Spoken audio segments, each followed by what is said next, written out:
আসসালামু আলাইকুম। শুভ সকাল সবাইকে। আজকে থেকে আমি নতুন ভিডিও শুরু করতেছি এসপিএসএস এর উপর। মোটামুটি 10টার মতো ভিডিও বানাবো, বাট এখনো কাউন্ট করিনি। আজকে দেখাবো কিভাবে এক্সেল থেকে ডেটা এসপিএসএস এ ইনপুট করা যায়। সাধারণত আমাদেরকে কেউ যখন কোনো ডেটা দেয়, সাধারণত এক্সেলে দেয়, আইদার এক্সেল ফরম্যাট অথবা সিএসভি ফরম্যাট, নো ম্যাটার। তো আজকে দেখাবো এক্সেলের ডেটা কিভাবে এসপিএসএস এ কনভার্ট করা যায় অথবা ইম্পোর্ট করা যায়। আমরা যে ডাটাটা আমরা এখন এক্সাম্পল হিসেবে দেখব, এটা একটা এক্সাম্পল ডেটা। আপনারা এই ডাটাটা ডাউনলোড করে ডি ড্রাইভে এবিসি নামে একটা ফোল্ডার করবেন। দেখেন, এবিসি, ডি ড্রাইভে এবিসি নামে একটা ফোল্ডার করবেন। সেই ফোল্ডারে ডেটাটাকে রেখে দিবেন, এখানে রেখে দিবেন। এই যে মাই ডেটা এসপিএসএস। তাহলে ডেটা কোথায় পাবেন? ডেটাটা পাবেন আপনারা এইখানে। আমি এর লিঙ্কটা দিয়ে দিব। ভিডিও ডেস্ক ভিডিও ডেসক্রিপশনে একটা লিঙ্কটা দিব। আপনার জাস্ট লিঙ্কে ক্লিক করবেন, ডাটা ডাউনলোড হবে। ডেটা ডাউনলোড হওয়ার পর সেই ডাটাটা আপনারা ডি ড্রাইভের মধ্যে এবিসি নামে ফোল্ডার সেখানে রেখে দিবেন। তো চলুন আমরা দেখি কিভাবে ডাটা ইম্পোর্ট করা যায়। ফাইলে ক্লিক করব, ওপেন। ওপেনে যে এই ডাটাতে ক্লিক করব। দেখুন, আগে গেলাম ফাইলে, এরপর ওপেন, এরপর ডেটা, এবং ডেটাতে ক্লিক করব। ডেটাতে ক্লিক করার পর একটা উইন্ডোজ আসতেছে। চলুন আমরা কোথায় ডেটা রেখেছি, ডি ড্রাইভের আন্ডারে একটা এবিসি ফোল্ডারে এখানে ক্লিক করব। তাহলে ডি ড্রাইভের আন্ডারে এবিসি নামে যে ফোল্ডার আছে সেখানে ক্লিক করলাম। এই ক্লিক করলাম। এখন দেখুন এখানে কিন্তু ওই ডাটা নাই যে ডাটাটা আমরা নিয়ে আসছি। তাহলে আমাদের ফাইল টাইপ, ফাইল টাইপ, এইখানে এই ফাইল টাইপটা আমাদেরকে চেঞ্জ করতে হবে। কি করবো? এইখানে আমাদের এক্সেল, এই যে আমাদের এক্সেল সিলেক্ট করতে হবে। যখনই আমি এখানে এক্সেল সিলেক্ট করব, তখন দেখুন এখানে কয়েকটা ডাটা চলে আসছে। বাট আমরা নিব এই যে মাই ডাটা এসপিএসএস, এইটাতে আমরা ক্লিক করব। ক্লিক করে যদি ওপেন বাটন ক্লিক করি, তাহলে ডাটাটা আমাদের চলে আসবে। আমি এখন ওপেন বাটনে ক্লিক করব।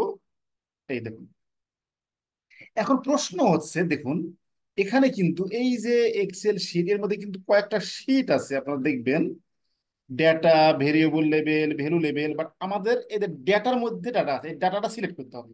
কিভাবে করব? দেখুন, এইখানে তিনটা শীট আছে, একটা ডেটা, ভেরিয়েবল লেভেল, ভ্যালু। আমরা করব কি, এই ডেটার উপর ক্লিক করব। ডেটার উপর ক্লিক করে আমাদের এখানে রেঞ্জটা আমরা দেবো না, সবগুলো নিয়ে নিব। এখানে আমি ওকে দিলাম।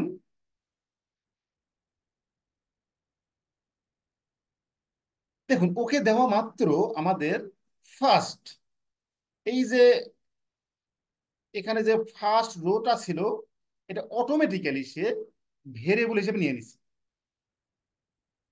এই দেখুন ডেটা, দেখুন এই ডেটা চলে আসলো। আমাদের ডেটা আছে মোটামুটি 10,000। দেখি, চেক করে দেখি ঠিক আছে কিনা। হ্যাঁ, 10,000 আছে। এর মধ্যে অনেকগুলো মিসিং আছে, আমার মিসিং গুলো ডিলিট করবো পরে, এখন না। তাহলে এই হয়ে গেল আমার এসপিএসএস এর ডাটাটা আপলোড হয়ে গেল। এখন আমাদের এখানে দেখুন অনেকগুলো অপশন আছে, নাম, type, with, decimal, level, value, missing, column, তারপরে কি আছে এখানে, স্কেল, ইনপুট রুল। এইগুলো আমরা ওয়ান বাই ওয়ান চেক করবো। আমাদের ডেটাগুলো কিন্তু সবই দেখেন নিউমেরিক, মানে যদি 0 to 9 ডিজিট থাকে, তাহলে আমরা নিউমেরিক দিব।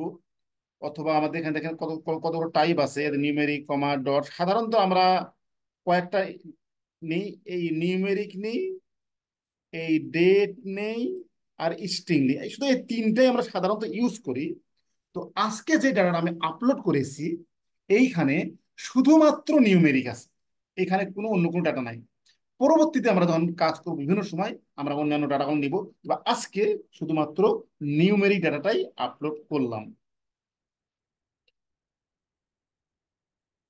এরপর দেখুন, এতে V005 আইডি এটা মানে কি? এটা মানে কিন্তু আমরা জানি না। তাহলে আমাদের কি করতে হবে? এইগুলো আমাদেরকে এইখানে লেবেলে বলে দিতে। যেমন ধরেন আইডি মানে কি? আইডি মানে হচ্ছে স্টাডি আইডি। V00 মানে কি? V0 মানে হচ্ছে কি স্যাম্পলিং ওয়েট। তারপর V0, এগুলো এগুলো আমাদের কিন্তু এখানে লিখে দিতে হবে। বাট দেখুন, আমাদের কিন্তু এখানে অলরেডি এখানে দেওয়া আছে, এগুলো আমাদের ওখানে লিখতে হবে। কিন্তু আমরা যদি লিখতে যাই তাহলে কিন্তু আমাদের অনেক সময় লাগবে। আমরা কিন্তু লিখবো না, আমরা করবো কি, এগুলো সিনটেক্সের মাধ্যমে লিখবো। মাথায় রাখতে হবে আমি কিন্তু কাজ করাবো এসপিএস এর সিনটেক্স। সিনটেক্সটা কি এটা আজকে আর বলবো না। সিনটেক্সটা, সিনটেক্স ছাড়া কিন্তু কাজ করা যাবে না, কেননা আমরা একই কাজ বারবার করতে হয়। তার একটা কাজ আমি বারবার করি তাহলে অনেক সময় লাগবে। কিন্তু আমরা যদি সিনটেক্সে কাজ করি তাহলে একবার কাজ করব, তাহলে পরবর্তীতে ওটা খালি রান দেব। এখন এটা বোঝাটা কঠিন হয়ে যাচ্ছে। আমি এর পরবর্তী সেশনে দেখাবো কিভাবে সিনটেক্সে কাজ করতে হয়। এরপর value level, variable level, missing value, one one one দেখাবো।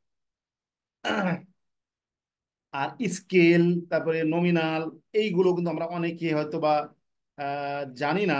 এটা আমি দেখাবো ইনশাল্লাহ পরের সেশনে। তো এই ডাটাটা আমরা এখন সেভ করে রাখবো। কোথায় সেভ করবো? স্পেসে সেভ করে রাখবো। কি রাখবো? মাই ডাটা SPSS, মাই ডাটা SPSS নামে সেভ করে রাখি। SPSS নিউ নামে সেভ করে রাখি। আমরা পরবর্তীতে এই ডেটা নিয়ে কাজ করবো, মাই ডাটা SPSS নিউ। তাহলে আবার বলি, আপনারা ডেটাটা, এক্সেল ডেটাটা ডাউনলোড করবেন কোথা থেকে? ভিডিও লিঙ্ক থেকে। এরপর এইভাবে আপলোড করবেন যেভাবে দেখালাম। এই ফাইলে ক্লিক করব, ওপেনে যাব, এরপর ডাটাতে ক্লিক করব। ডাটাতে ক্লিক করে ফাইল টাইপটাকে আমরা চেঞ্জ করব। চেঞ্জ করে এখানে ধরেন আমি আবার ফাইল টাইপে এক্সেল দিব। এক্সেল দিয়ে আমি আমার ডাটাটাকে এখানে নিয়ে জাস্ট ওপেন করব। ওপেন করার পরে এটা এখানে লেখা আছে read variable name from the first row. এটা কিন্তু first row variable name automatic হয়ে যাবে, এটা কিছু করতে হবে না। ওকে দিব, ব্যাস ডাটা আপলোড হয়ে যাবে। তো আজকে এখানেই আমরা পরবর্তীতে আলোচনা করব কিভাবে সিনটেক্সে এটা কাজ করব, কেননা আমি বলেই দিলাম সব কাজ আমরা সিনটেক্সে করব। সবাইকে অশেষ ধন্যবাদ।